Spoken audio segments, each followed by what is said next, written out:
अस्सलाम वालेकुम friends, welcome back to my channel Laiba health tips. Viewers, आप ये कैप्सूल दिन में सिर्फ एक बार खा लें, रंग इतना गोरा हो जाएगा, इतना सफ़ेद हो जाएगा कि आप हैरान रह जाएंगे। व्यूवर्स, स्किन वाइटनिंग के लिए आज मैं आपको एक मैजिकल रेमेडी के बारे में बताऊंगी। ये सच में बहुत ज़्यादा इफ़ेक्टिव है।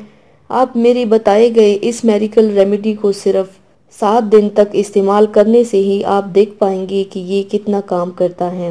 तो चलिए शुरू करते हैं, पर इसके पहले प्लीज़ मेरे चैनल को सब्सक्राइब कर लीजिए और बेल आइकन को दबाइए एवरी लेटेस्ट ब्यूटी अपडेट को सबसे पहले पाने के लिए। इसके लिए आप लोगों को चाहिए ग्लोटा कैप्सूल, और इसका तरीका इस्तेमाल किस तरह करना है। ये कैप्सूल दिन में एक बार खा ले, रंग गोरा हो जाएगा।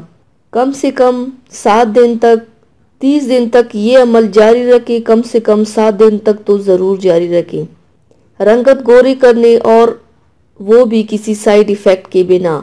इस मकसद के लिए ये मेडिसिन बेहतरीन है। आप जब भी किसी बड़े स्किन स्पेशलिस्ट के पास जाएंगे, वो आपको इसी मेडिसिन का नुस्खा लेकर देंगे। विटामिन ई कंपनी या किसी भी बड़ी कंपनी के कैप्सूल यूज़ कर लें और घर बैठे गोरे चिट्टे हो जाएं। तो व्यूवर्स, थैंक्स फॉर वॉचिंग। मेरी वीडियो को लाइक और शेयर ज़रूर कीजिएगा।